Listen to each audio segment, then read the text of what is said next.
Welcome to the Oakley Podcast, Trucking, Business, and Family. This show is brought to you by Oakley Trucking, headquartered in North Little Rock, Arkansas. The purpose of this podcast is to communicate with Oakley owner-operators and their families by giving them up-to-date information concerning Oakley Trucking and the trucking industry, from business advice to safety updates to success stories. Also to give an insight to outside truck drivers that might be interested in joining the Oakley family.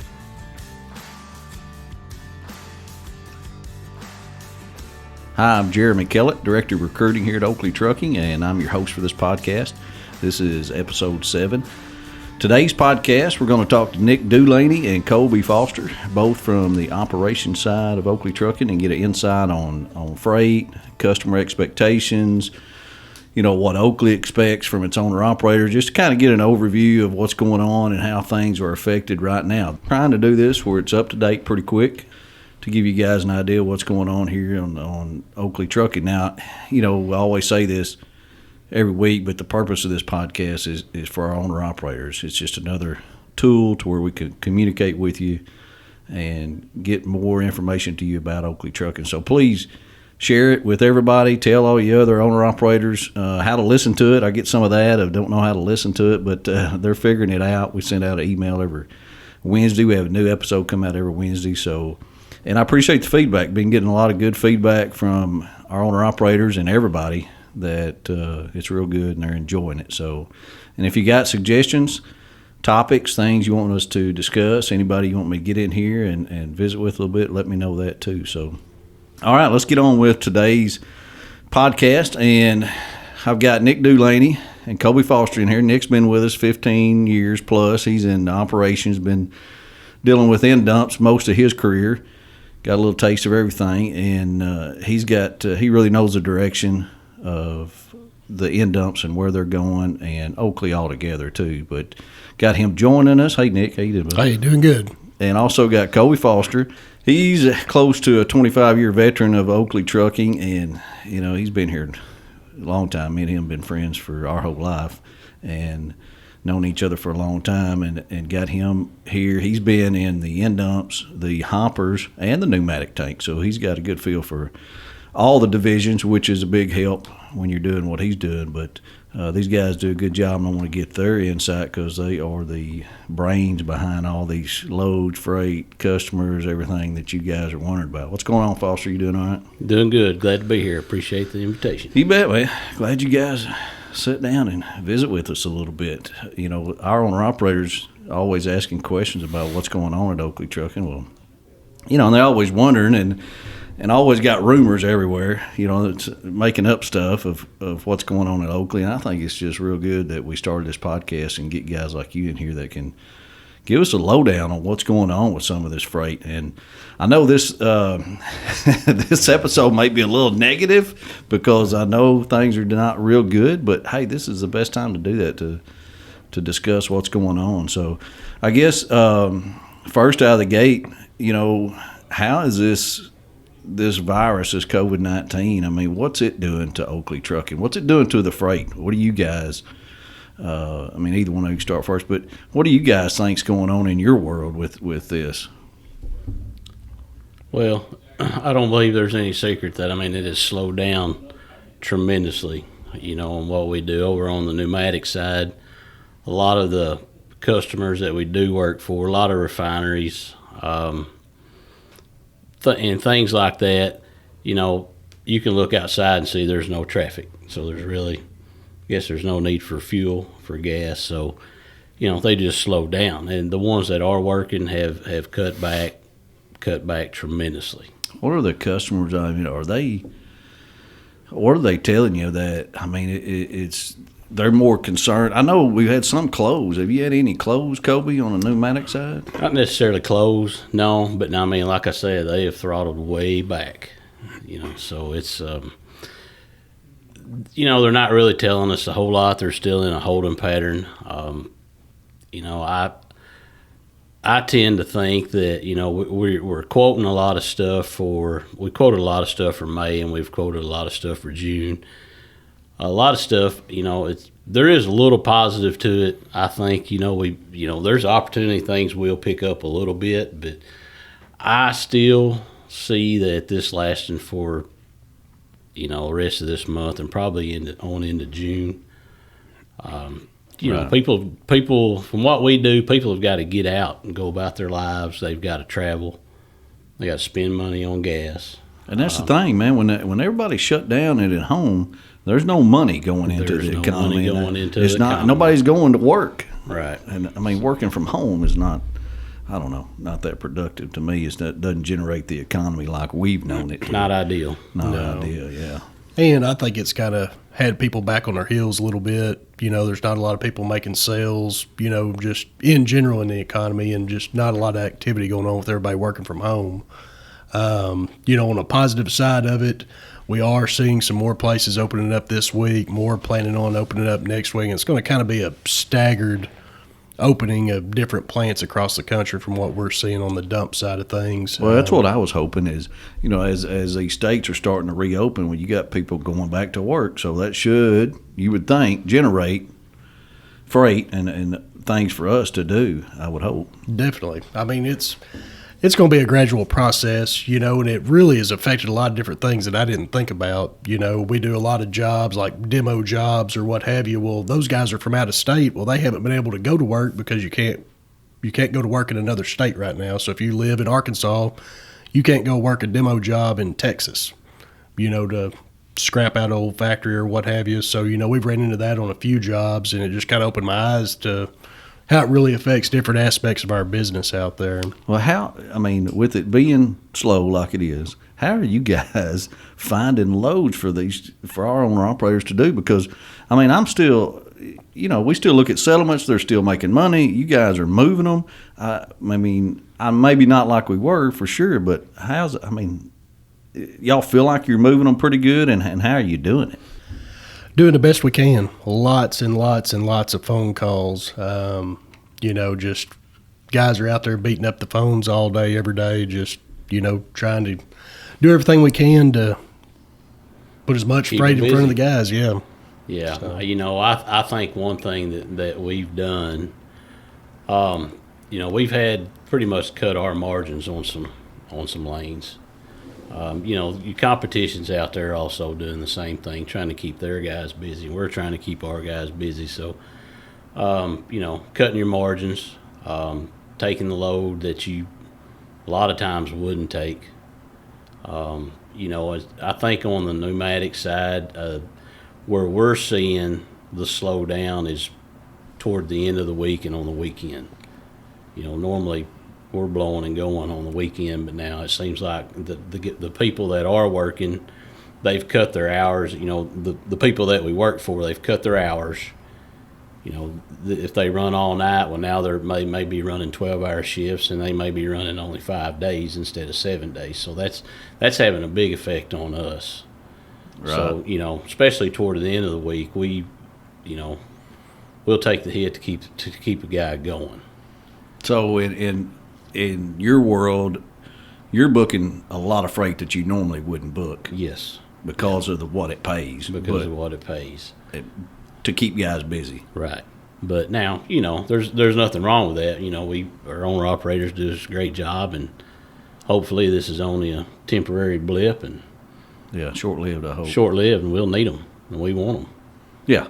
So. Well, that's a positive side of it is we're all pretty confident it's coming back. It's just a short time. Yeah, right. And man, the more of the owner operators that you could retain during that time, then when it does come back, then you're really set up to have a good rest of the year, and our owner operators have a good rest of the year, which that's the goal. I don't know, is it knocking out any of our competition? Y'all heard any of that? I haven't heard any of that. I haven't heard that. No, haven't really heard anything as far as that part of it goes. I know we in the recruiting world, we've been covered up with oil field guys calling, wanting to go to work because that's all shut down. I've been in the oil field, I guess, past 10 years of our Oakley lives, and yeah, it's not pretty right now. Yeah. So, and those guys out there, they're doing everything they can to stay busy. They got to make a living too. So, here they are, just add another bunch. Yeah. That needs something to do. So. Yeah, there's a lot of people out there with nothing to do. That's right. You know, a lot of trucking companies are not doing anything at all, and they've had a bunch of layoffs. We've seen that in the recruiting side of it. So thank goodness we're staying somewhat busy to keep guys moving. And Correct. Yeah. y'all see, I mean, that you're going to still be able to do that for another month or two? Is that have we hit the low point? It's hard to tell. Scared to say. Yeah, it's hard to tell. Yeah. I sure hope so. It's hard to tell. You know, I feel like things are starting to open up now, and with more and more businesses opening up, I think you're going to see a increase. So I feel like it's moving in the right direction. You know, how fast it's going to progress is a thing that nobody knows. You know, and Colby brought up a good point I kind of wanted to touch on. You know, it does seem like we're busier in the beginning part of the week. You know, Monday, Tuesday, Wednesday, and then towards the end of the week it starts tapering off.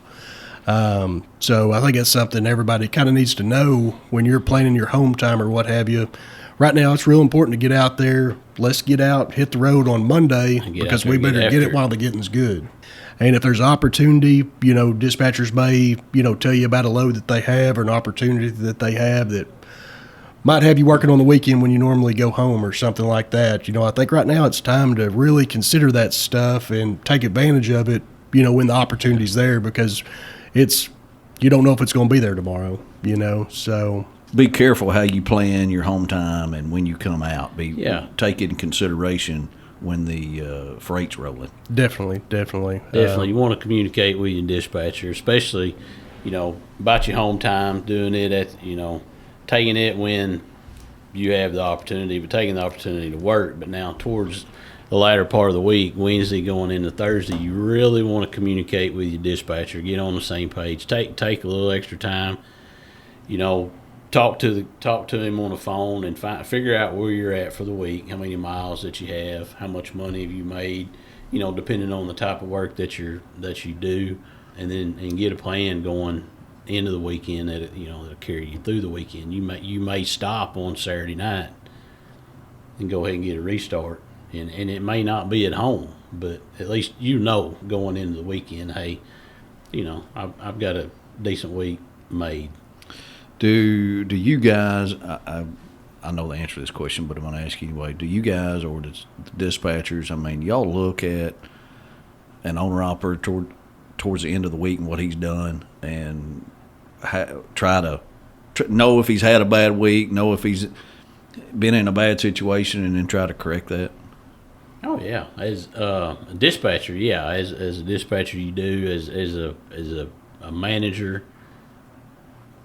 Yes, if you know that, you'll try to correct it. Now, I mean, there's the guy have a slow beginning part of the week. You definitely want to pay a little more attention to him and try to put it on him at the end of the week. And that goes back to doing some of the work that you may not normally do to keep a guy. That's what I was going to ask. So, what do you do towards it? You know, when you see that, what do you do? Yeah, you know, if we got to book the guy load going to wherever that we don't normally end up, and it's not normally a good fit for us. Carlsbad to Americus, or loading out to. We've been getting them for a long time. Loading out to Utah 5 times or something just to keep somebody busy. Well, you know, we'll do it if we've got that opportunity. And the guys that don't normally do that kind of run, may be the time to take advantage of it. You know, you get out of your comfort zone. You know, well, they're going to have to now. They're going to have to be out of their comfort zone to make money now. I highly recommend that. I mean, and it's a hard pill to swallow, but with what's going on right now, take that load. Take that load that, you know, if you normally run southeast the majority of the time or something like that, take one going out west. Take one going to Colorado. Just go. You know, because you know the flip side of that is when you go out that far, you got to come back. More money, More money. You know, that's always been the way I look at it. You just got to figure out how to get them back. We just got to figure out how to get them back. You know, so take advantage of an opportunity that you may not normally would. Good information. I'll tell you that we got Colby Foster and Nick Dulaney with operations sitting here visiting with us, getting in some details of what they do in their jobs and what would help our owner-operators do a better job. And I think it's good information that we're trying to communicate to our owner-operators. So what else, I guess, I mean, I was thinking about having it when we were talking about having this little podcast with you guys. You know, having a lot of customers is a huge advantage at this point, because you see some places that have all their eggs in one basket, and you know, we've been taught over the years to call, find another customer, and in times like this, don't you see that helps us tremendously? Absolutely. Definitely. You bet.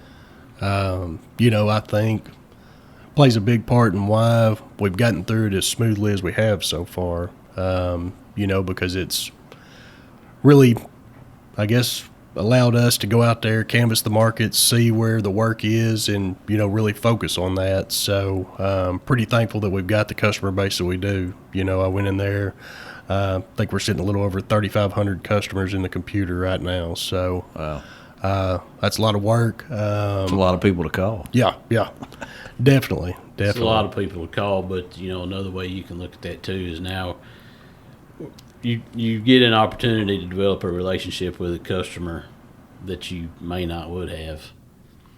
Right. And you'll keep that customer, and you'll realize, hey, this is a pretty good deal right here. You know, I can work it in something else, you know, 2 or 3 months from now, and I'm not just going to drop them. We're going to keep working for them. So you actually find new stuff. You find new stuff to do, you bet. That's a plus. That's a plus. When you can find new stuff to do, that's always good to have. What about, you know, with our customers? I think, have y'all communicated with the owner operators the requirements the customers are doing right now during this virus? I mean, are there anything unusual or different than they normally do? I think the big thing is the face mask. Yeah. That's one thing that has become standard PPE pretty much at all Face customers. mask, pulling up to a plant and not getting out of your truck. Okay. Talking on the radio more, you know, just to limit contact. I mean, it's pretty simple. You know, the face mask is pretty much going to be a standard part of your PPE. Okay. I believe going forward. But yeah. Yeah, that probably won't change. Who knows? I don't see that changing. I don't see the pulling up, you know, somewhere and getting out of your truck to go say, hey, I'm here. Right. I don't see that changing. You know, they're going to have you an area to stay in your truck and blow your horn, yell at us, do something, but don't go walking around looking for somebody. Yeah, because stay here. And that's something our owner operators need to understand. You need to have other people's view of this in mind. You need to be sensitive to it, because some people are not healthy and are sensitive about that. And, you know, even though truck drivers are probably isolated more than anybody, the public sees it as they've been everywhere. Yes. And now they just rode into my place. Right. So, you know, you owner operators definitely gotta respect the customers and that part of it. So,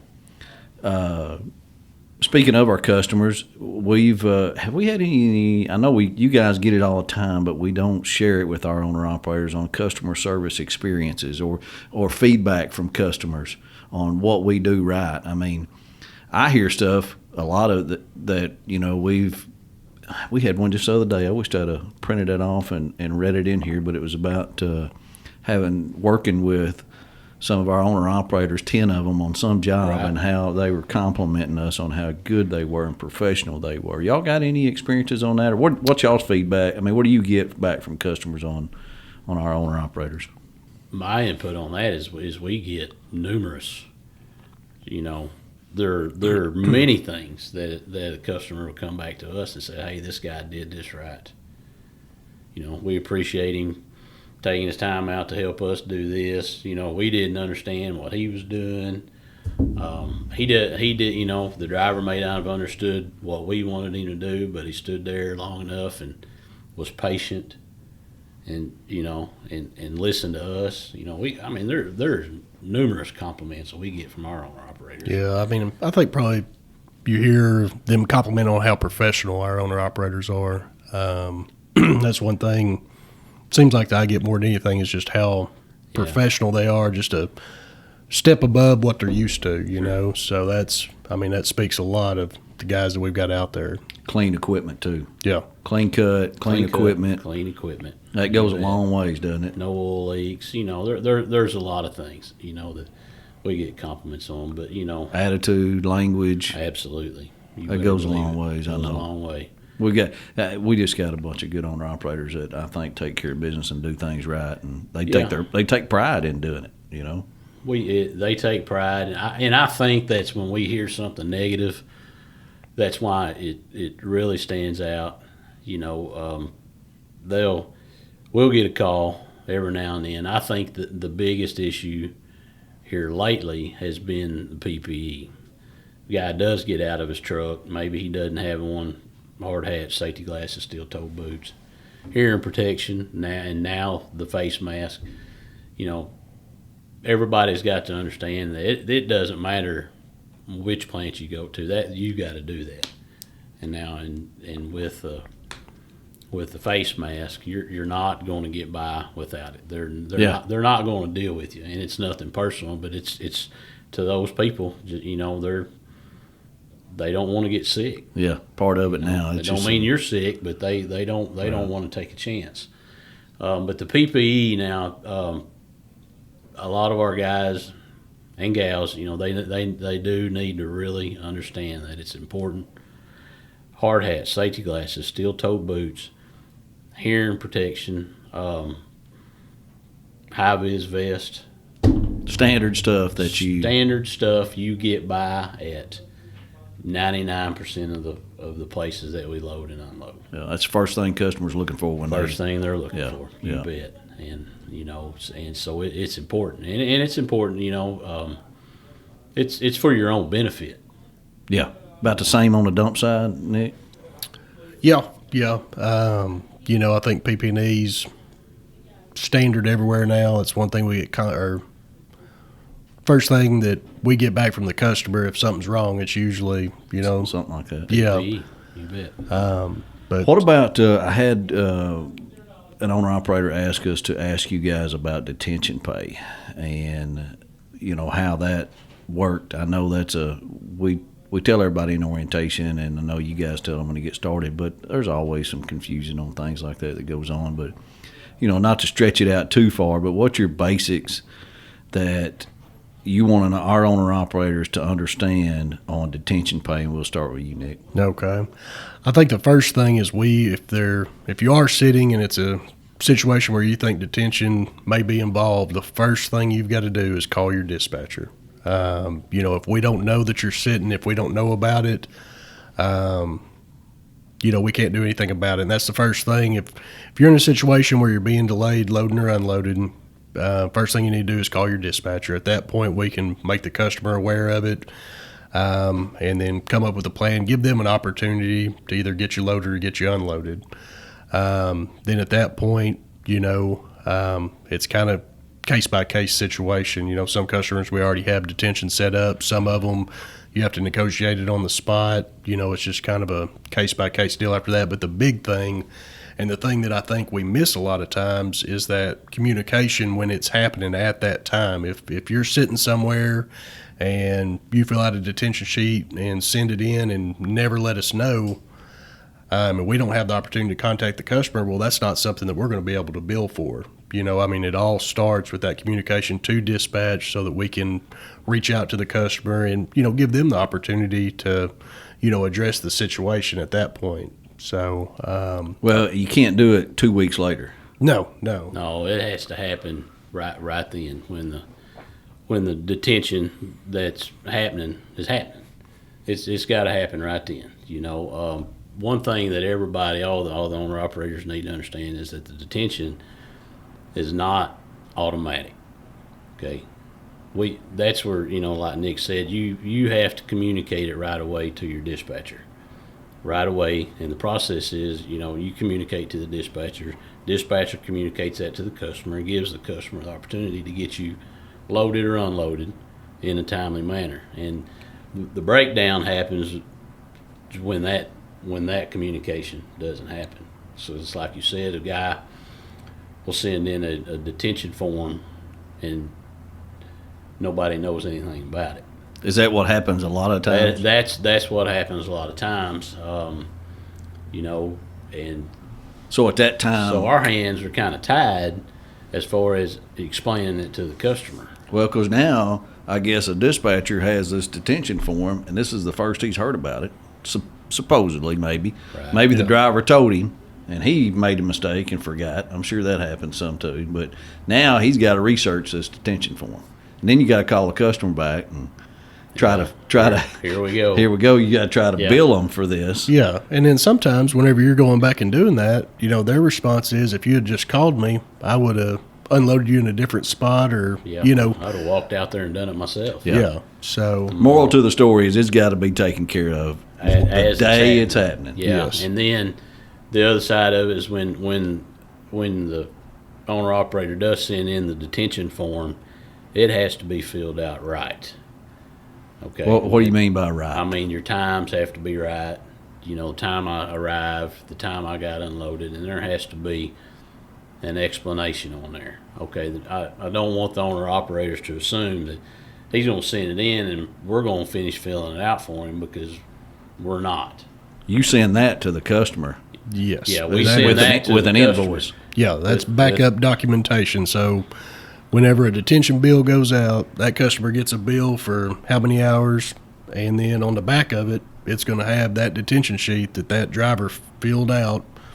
I mean, the exact form that you send in. So that's why we always, tell everybody, make sure you fill it out neatly and completely, because, I mean, there's a copy of that going Listen, directly to the it's customer. And gotta cordially. Be, yeah, Yeah. and cordially. Definitely no cute remarks down at the Right. bottom of it.